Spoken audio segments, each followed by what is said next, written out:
We all been facing some family emergencies or potentially some crisis at work, in our business, or maybe some life transition, especially those unexpected one that feels like nothing will be shaking, and all of a suddenly everything is shaking and you are shaking and not sure what to do, and you can be put to your knees, and you feel that you are so mentally strong, and that mental strength weakens and putting you to those knees, and you don't know how to move forward. It becomes overwhelming, and you don't know how to move. And well, many times the problem is when you feel with all that mental strength, that if you allow hope in your experience, it's too weak. You have to have something stronger than the hope, and you forcing yourself to potentially restore your trust for things to work out for you. And it's so hard to be such in an overwhelming situation for your mind to get on board, to immediately start trusting again. So the hope is that bridge, that transition, when it's present, to start restoring your faith, to start restoring your trust, and trusting that it's a process, that things will work out better than you ever expected. So I, how I know about it, I been going through quite a few crises over the years, with the family emergencies, in my business, running business for many years, and even in my teenage years, it was our first business with my mom when we started, and from scratch to build some communities then, and there was challenge after challenge. I've been in real estate industry for 20 years, and trust me, you get to really be on the tiptoe, because the crisis can start out of the blue, and you responsible not for yourself but also for a team that you're working with, meaning multiple people that part of the transaction, and getting everybody coordinating and getting everybody on board, including clients, that they not freaking out, that they not losing hope, that there is still a chance to overcome that crisis, and to move forward. So learning actually how to have the trust and keep restoring through having hope of my own, to share that with the others, so they feel safe, that and can have that hope and can have that trust that things will work out for the best. Sometimes they work differently than anybody expected, and to accept that, and it takes some kind of used to, because there might be some feelings moving through, and lack of understanding, and resistance showing up because I want it that way and it's not happening that way, and being that safe space where when those people can share that and can voice that, it's a powerful position to be in. However, after all those years, I thought that it was my the design operating system, that I won't lose the head when the crisis arrive, because I've been kind of trained since childhood of some family emergencies, and living in the communism, overcoming challenging of a daily life, of becoming more resourceful, and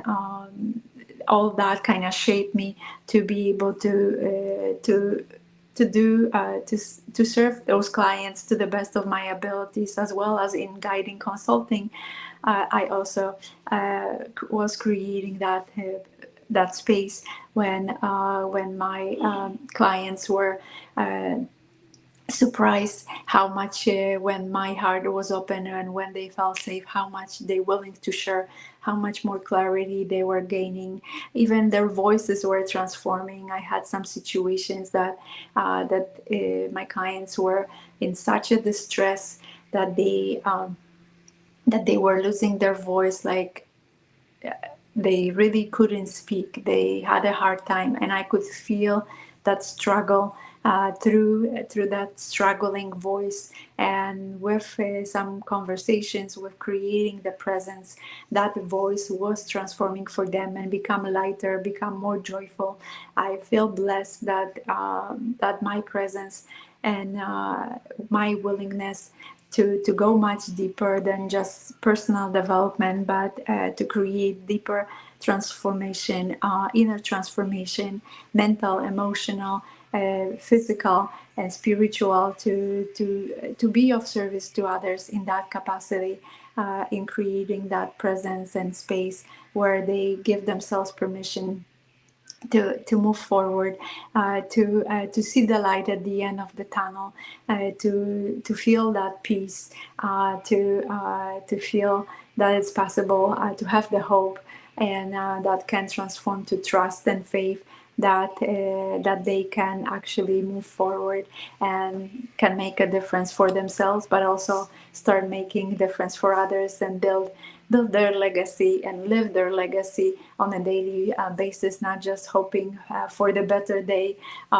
when all the crises are are worked through, to be able to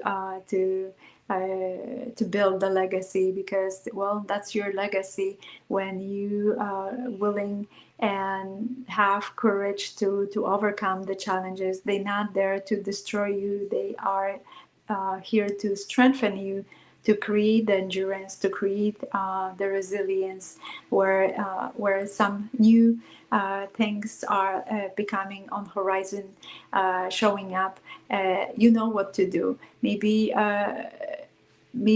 it will be a new situation, and there might be a piece that the mind trying to take charge and overwhelm you, because you're not seeing as a familiar situation that you overcame before. However, that's where that hope is even more necessary, to know, to have to start developing that inner knowing that things will work out no matter how new or how more challenging they are, when we many times as human trying to compare to previous challenges, and we feel that this time it's really it's not something we can move forward. And we can, with the hope, with that self connection, with the inner peace beyond the understanding, because it's not something we all desire to have the peace, but many times don't have the understanding, because it doesn't feel as we expected. Because the peace beyond understanding is not for understanding, but to experience,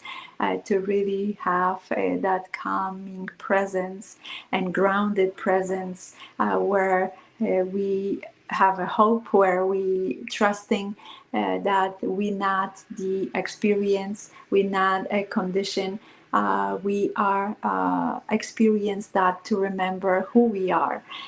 who to reveal our true essence, our true nature, and not the one that was assigned to us based on somebody else's opinions, based on somebody else's expectations.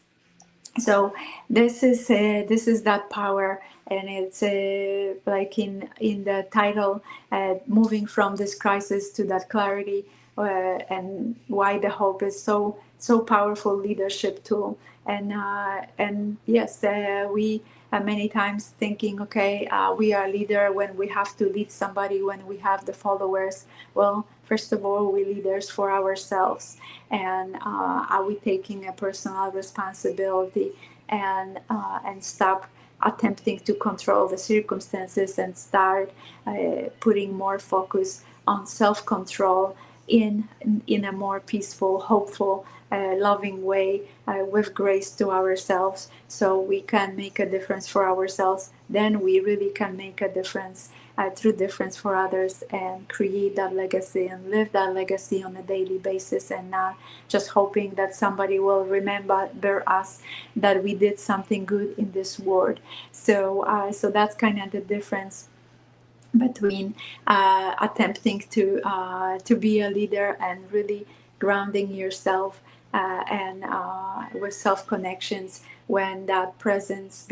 becoming more expensive and more powerful, and how that can be accomplished when we step back and taking charge and not allowing our mind to take charge and overwhelm us in the circumstance, and losing hope and losing trust in ourselves, losing trust in others, that we can will ever restore the peace that we ever experience, lightness, ease in our mind, in our body, in our heart, in our spirit. That hope gets to be present, especially in those circumstances, and not losing that hope will help us to move through, and to get us through the crisis to more clarity. I experienced myself recently. I thought I'd done a lot of inner work and created deeper connections with myself and with my spirit, and it's ongoing journey. Recently, I had another family emergency that were taking me down, and I was losing hope. And because other people were relying for me to be hopeful for them, I get to quickly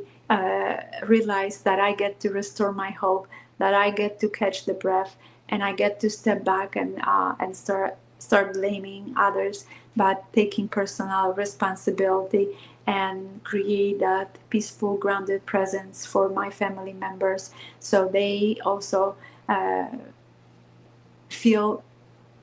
and see that it's possible for them. And because many times when we getting overwhelmed in our mind and trying to convince ourselves and trying to convince others, it's many times not working, because it's not landing for others. If it's not landing for us,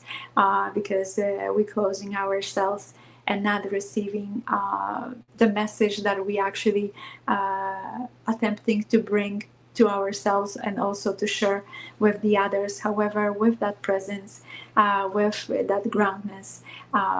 with the hope and the trust and the peace beyond the understanding, our presence becoming so powerful and so radiating when we open and operating in connection with our mind, with our heart, with our body and our spirit, we be becoming very powerful in a very present and grounding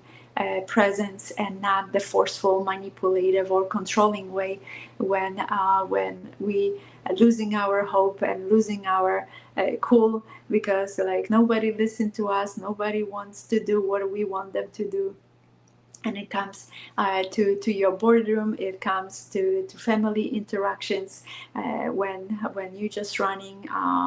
like chicken without the head, and allowing for the head to control. That's usually the experience that you will experience. So having the hope that the challenge is to create that endurance, to create more groundness, more will expand your presence, that will make that true difference for you and make a difference for others. That's the name of the game. So that's a very powerful. And this week I've been sharing more around the mental hope, because our mind, yes, can be helpful, and when we allow to run alone, can also become detrimental. And we can have a grace for our mind that yes, it's working through that primitive design of keeping us safe. However, that's why we get to take control and start making a deeper discernment at what point our mind really keep us safe, because we are in some danger, and it's supportive. At what point it's keeping us safe because of our limited thoughts, limited beliefs, and we just freezing ourselves and not allowing to move forward and creating more resistance and become less losing our hope and unable to move forward and experience even more challenge and overwhelm, and can be detrimental to our mental stability, our emotional stability, our body stability, that can start forming some dis-ease, and then it becomes even more overwhelming because why me, why it's happening, why my body is all of a sudden creating all kinds of signals, and becoming overwhelming because we don't know what was the source of all of that, lost in the head, and trying to somehow move through the pain, and possibly moving through the pain is one thing, and allowing to be with the feelings and not escaping an emotions because they trying to move through your body and they not trying to be in your body. That usually creates some pain when the resistance is present. So allowing them to move through you will create that ease, create that inner peace, create that connections, cohesion, restore that harmony in your heart, in your body, in your mind, and allowing for the spirit to work through you. And that's how I usually go life as well. It's ongoing, as I mentioned, journey in overcoming circumstances, crisis,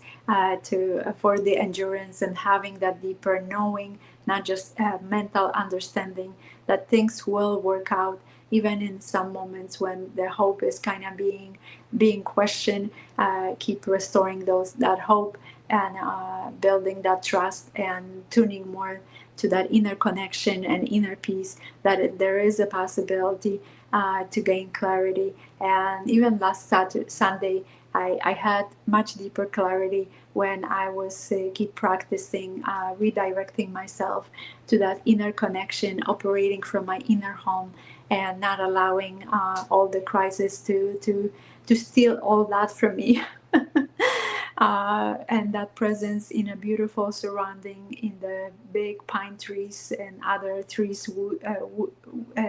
forest near the lake. I connected with myself and connected some of the past experience that was pretty traumatic in a childhood with my presence and the future, and coming to deeper realizations with a lot of grace, with a lot of gratitude, how how pivotal that experience, traumatic experience, and my willingness to move through that experience, to allow for that to surface and process the emotions and releasing the emotions of that experience, and were necessary. Even with the support initially, I was asking for guidance and support, and then it was keep surfacing. At some point I had a deeper understanding when some dis-ease was coming that could be related to that experience, and I was keep creating more presence and grace. And because it was a long time ago, it was kind of ingrained in my body, in my mind, in my heart. So it took time to release myself from that and to start feeling differently, and to stop acting and taking actions based on that experience when was leading to a lot of resentment towards my parents, when I had issues with the trust, because that experience of abandonment that fell to a young child, it felt like I cannot trust anybody, including my parents. It was for years kind of lingering there, and I didn't have the understanding because of that unprocessed emotions, and created, yes, even body dis-ease and mental turmoil, and closeness of the heart because I felt hurt, and coming from that place, it's not really a leadership position. It becomes a struggle. So I went even through the leadership training to shed some of more light on that experience, and then more of a spiritual journey to even uproot more of that with the grace and with the love, and created that connection, not just kind of developing some tools that are helpful, but have that more lasting lasting presence, and keep expanding that presence on a daily basis. And of course, I'm not immune not to reach out to for support from the others, because mind is pretty powerful when can take start taking charge, and we not even aware at what point our mind is running us. So asking for support to create that presence for us when we can be witness to certain things, to and create more of that presence even with ourselves, because somebody won't be available for us 24/7 unless we got ourselves so deeply that we end up in some institution, and the systems in those institutions is not so much for the healing, is more for applying some medication that it's just for some stability, but it's not getting to the root of the issue so much. Maybe there is some kind of therapy, but many times it's also a surface level when it's not going too deep to transform all that this is in our mind, in our heart, in our body, to transform that, to experience that who you truly are, and experience your presence, and keep expanding that presence, and be that life force in the crisis, not just for yourself to be able to move through that crisis, but also to be an example for others that it's possible for them as well. So without further ado, trust that that it's helpful, that I share some personal tidbits of information to bring the possibility that what I'm talking about is backed up by my personal experiences, and in the wisdom that and lessons that I learned from it, that I'm sharing here vulnerably, to be of support, to be of inspiration, to be of empowerment to others, especially visionary and heart-centered women like I like to call myself as well, to see that possibility that it exists for them as well, to really putting more tuning to that inner wisdom, to standing in their power, operating from their inner homes, and using their voice, and having that hope, keep reconnecting with themselves, and experience that inner peace, and beyond understanding, experience joy, experience love, and living every day to the fullest. So inviting you to subscribe to the channel. I'm coming live usually on Thursdays morning, and then kind of a little bit of a break from the shorts, willing to put more shorts for some engagement and entertainment, for that purpose, and to bring some short tidbits of information as well with those. And so stay tuned to that. There's a bunch of the videos, bunch of those shorts already that you can review. Subscribe for the new content to come in, invite some other people, the more the merrier. At some point when I have a specific number, I start be able to come live directly through the YouTube channel. So I also offering some powerful free guide that and writing a blog post on a weekly basis that it's being promoted, and part of that blog post is me coming live and sharing live a message from the reflections and wisdoms and knowledge that I'm sharing in that usually I'm tuning to more, becoming more present, and tuning to my inner wisdom, and allowing my spirit to work through me, and sharing with me what would be serving to share with the others. And even this week, I share a more vulnerable story of that crisis that I was going through, and how I overcame that, and vulnerably sharing that there were some doubtful moments in it and what I choose to do to overcome that. So go to awaken-women.com to check on the blog posts, and as well as to claim your free gift. You can also connect on Instagram. I'm on LinkedIn. Where else? Facebook. There is a community, Awaken Women Club community, Facebook group community. You can look us up too. And I'm coming live there on a weekly basis, and bringing content. And recently, even with community members, doing the lives on Tuesdays to bring more of that conversation, co-creation, to share our wisdom, to share our perspectives, to be of service to others, through service to others, and to expand our presence. So without further ado, sending so much love, joy, peace, light, compassion, and see you around. Take care.